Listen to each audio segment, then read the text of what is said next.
Hi எல்லாருக்கும் வணக்கம். இன்னைக்கு நான் உங்களுக்கு ஸ்ரீலங்கால ரொம்பவே ஃபேமஸான கறி பன் எப்படி செய்றதுன்னு சொல்லி தான் இந்த வீடியோவில் ஷேர் பண்ணியிருக்கிறேன். இந்த கறி பன் பார்த்தீங்கன்னு சொன்னா, நான் உள்ளுக்குள்ள சீனி சம்பல் வச்சு தான் செய்திருக்கிறேன். முதல்ல இந்த வீடியோவில் சீனி சம்பல் எப்படி செய்றதுன்னு சொல்லி பார்த்துட்டு, அதுக்கு பிறகு பன் எப்படி செய்றதுன்னு சொல்லி பார்க்கலாம்.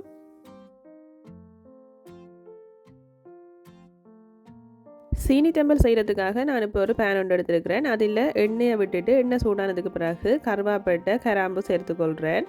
கருவாப்பட்டையை நல்லா தூள் தூளாக நொறுக்கி போட்டு சேர்த்துக்கொள்ளுங்க. அதோடு பார்த்தீங்கன்னு சொன்னால் நான் ஒரு 8 பெரிய வெங்காயத்தை இந்த மாதிரி நீளமாக வெட்டி சேர்த்துருக்கிறேன். நிறைய வெங்காயம் சேர்த்துருக்கிறேன். என்னென்னு சொன்னால் நான் 1/2 கிலோ மாவில் தான் கறிபன் செய்ய போகிறேன். அதால் இந்த 8 வெங்காயம் கணக்காக இருக்குது. வெங்காயத்தை சேர்த்துட்டு அதுக்கு கொஞ்சமாக உப்பும் சேர்த்து இதை நான் இப்போ வதக்க போகிறேன். முதல்ல இதை மூடி அவிய விடுவோம். அதிலிருந்து முதல்ல தண்ணி நிறைய வரும். அந்த தண்ணியெல்லாம் வற்றி வர வேணும். அதால் மூடி அவிய விட்டுட்டு அதுக்கு பிறகு நாங்கள் வதக்கி கொள்ளலாம். இப்போ நான் உரைப்புக்காக சில்லி ஃப்ளேக்ஸ் சேர்த்துருக்கிறேன். உங்களோட உரைப்புக்கு ஏற்ற மாதிரி நீங்கள் இதை சேர்த்து கொள்ளலாம். சில்லி ஃப்ளேக்ஸை சேர்த்துட்டு நல்லா கலந்து விட்டுட்டு திரும்பவும் மூடி அவிய விட போகிறேன். வெங்காயம் நல்லா அவிஞ்சு வர வேணும். வெங்காயத்தில் இருக்கிற தண்ணி எல்லாம் நல்லா வற்றி வந்துட்டுது. இனி இதை நாங்கள் மூடாமல் நல்லா வதக்கி எடுக்கணும். இந்த நேரத்தில் நான் இப்போ கறிவேப்பிலையும் ரம்பையிலையும் சேர்த்து இதை வதக்க போகிறேன். இனி மூட தேவையில்லை. மூடாமல் இந்த வெங்காயம் நல்லா வதங்கி சுருண்டு வர வரைக்கும் நல்லா நாங்கள் இதை வதக்கி கொள்ளணும். அடுப்பை மீடியம் ஹீட்டில் வச்சுக்கொள்ளுங்க. இப்போ வெங்காயம் ஓரளவுக்கு வதங்கிட்டது. நான் இதுக்குள்ளே புளிக்கரைசல் சேர்த்துருக்கிறேன். முதல்ல கொஞ்சமாக தான் சேர்த்தேன் நான். அதுக்கு பிறகு சாப்பிட்டு பார்த்துட்டு பிறகு கொஞ்சமாக திரும்பவும் சேர்த்துருந்தேன் நான். புளிக்கரைசலை சேர்த்து ஒரு 2-3 நிமிஷம் வதக்கினதுக்கு பிறகு நான் இதுக்குள்ளே இப்போ சீனி சேர்க்க போகிறேன். நான் மொத்தமாக 4 கரண்டி அளவுக்கு சீனி சேர்த்துருந்தேன் நான். அதுவுமே உங்களோட டேஸ்ட்டுக்கு ஏற்ற மாதிரி நீங்கள் சேர்த்து கொள்ளலாம். சீனியையும் சேர்த்து இதை நல்லா வதக்கி கொள்ளுவோம். இப்போ நான் இதுக்குள்ளே மாசி துண்டுகள் கொஞ்சமாக சேர்க்க போகிறேன். இது ஆப்ஷனல் தான். உங்களுக்கு விருப்பம்ண்டா நீங்கள் சேர்க்கலாம், இல்லாட்டி தேவையில்லை. சேர்த்திங்கன்னு சொன்னால் இடையிடைக்க கடிபடைக்க நல்ல டேஸ்ட்டாக இருக்கும், நல்ல வாசமாயும் இருக்கும். இப்போ பார்த்தீங்கன்னு சொன்னால் வெங்காயம் எல்லாம் நல்லா வதங்கி நல்லா சுருண்டு வந்துடுது. சீனி சேர்த்ததுக்கு பிறகு நல்லாவே சுருண்டு வந்துடும். இந்த மாதிரி பதத்தில் நீங்கள் அடுப்பை நிப்பாட்டி கொள்ளலாம். இப்போ சீனி சம்பல் ரெடி ஆகிட்டுது. அடுத்ததாக நாங்கள் பன் செய்கிறதுக்கு ரெடி பண்ணுவோம். அதுக்காக நான் இன்றைக்கு ட்ரை ஈஸ்ட் எடுத்துருக்கிறேன். அதில் 2 டீஸ்பூனும் சீனி 2 டீஸ்பூனும் சேர்த்துருக்கிறேன். அதோட வெதுவெதுப்பான தண்ணி 6 மேசக்கரணி அளவுக்கு சேர்த்துருக்கிறேன். இது எல்லாத்தையும் சேர்த்து நல்லா கலந்து போட்டு இது ஒரு 5 நிமிஷம் அப்படி வச்சிங்கன்னு சொன்னால் அது ஆக்டிவேட் ஆகிடும். இங்கால ஒரு பெரிய பவுலுக்குள்ளே 500 கிராம் அளவுக்கு ஆல் பர்பஸ் ஃப்ளோர் எடுத்துருக்கிறேன். அதோட நாங்கள் ஆக்டிவேட் பண்ணின ஈஸ்ட்டை சேர்த்துக்கொள்ளுவோம்.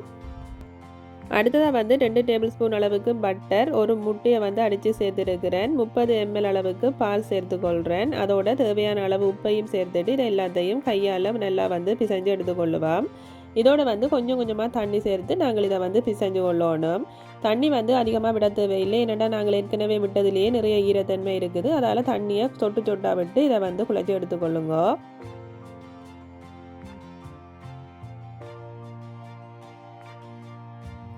இந்த நாங்கள் முதல்ல குழைக்கைக்குள்ளே கையில் நல்லாவே ஒட்டுப்படும். அப்படியே தொடர்ந்து நல்லா பிசைஞ்சு கொண்டு இருந்தீங்கன்னு சொன்னால் பிறகு மா ஒட்டாமல் வந்துடும். ஒட்டாமல் இந்த மாதிரி நல்லா எல்லா மாவையும் ஒன்று சேர்கிற வரைக்கும் நல்லா இதை பிசைஞ்சு எடுத்துக்கொள்ளுங்க.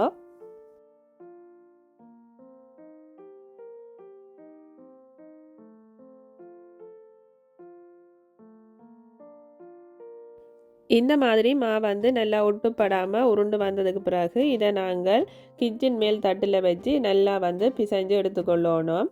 ஒரு 10 நிமிஷம் என்றாலும் இந்த மாதிரி நல்லா பிசைஞ்சு எடுத்துக்கொள்ளுங்க. அப்போ தான் பன் நல்ல சாஃப்டாகவும் நல்ல டேஸ்ட்டாகவும் உங்களுக்கு கிடைக்கும். இது கட்டாயம் செய்யணும். எவ்வளோ தூரத்துக்கு நல்லா பிசைஞ்சு எடுக்கிறீங்களோ அவ்வளோ தூரத்துக்கு பன் நல்ல சாஃப்டாக வரும். நான் ஒரு 10 நிமிஷம் அப்படி நல்லா பிசைஞ்செடுத்தேன். நான் இப்போ அந்த பிசைஞ்ச மாவை இந்த மாதிரி ஒரு நீள ஷேப்பில் நான் உருட்டி எடுத்துக்கொள்கிறேன். உருட்டி எடுத்துகிட்டு இதை சம அளவில் நான் வெட்டி எடுத்துக்கொள்ள போகிறேன். எனக்கு ஒரு 13 பீசஸ் வந்தது. இந்த மாதிரி ஒரே அளவில் இருக்கிற மாதிரி இதை வெட்டி எடுத்துக்கொள்ளுங்க.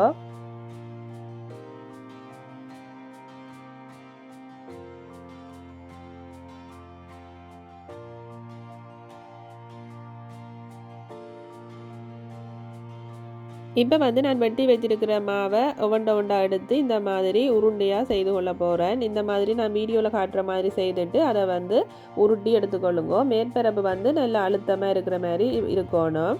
அடியில் வந்து அழுத்தம் இல்லாட்டியும் பிரச்சனை இல்லை, ஆனால் மேற்பரப்பு வந்து நல்லா அழுத்தமாக இருக்கணும். எந்தவித கோடுகளோ வெடிப்புகளோ இல்லாமல் நல்லா அழுத்தமாக இருக்கிற மாதிரி செய்து எடுத்துக்கொள்ளுங்க.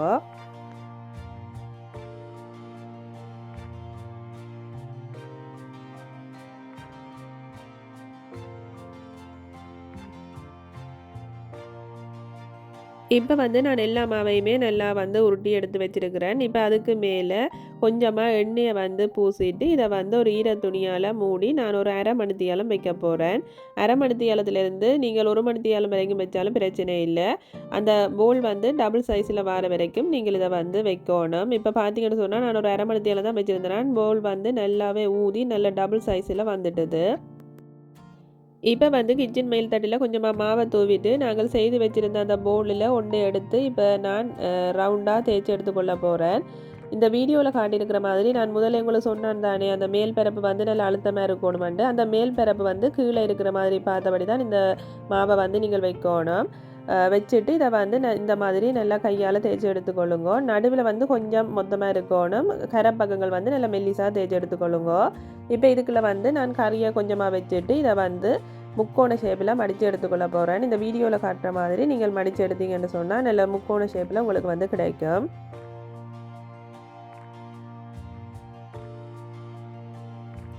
மூல பக்கங்களை இந்த மாதிரி வடிவாக ஷேப் பண்ணி விட்டீங்கன்னு சொன்னால் நல்ல ஒரு முக்கோண ஷேப்பில் வந்து உங்களுக்கு கிடைக்கும். இதே போல் நான் மிச்சம் இருக்கிற எல்லா மாவையும் ரெடி பண்ணிவிட்டு உங்களுக்கு வந்து காட்டுறேன்.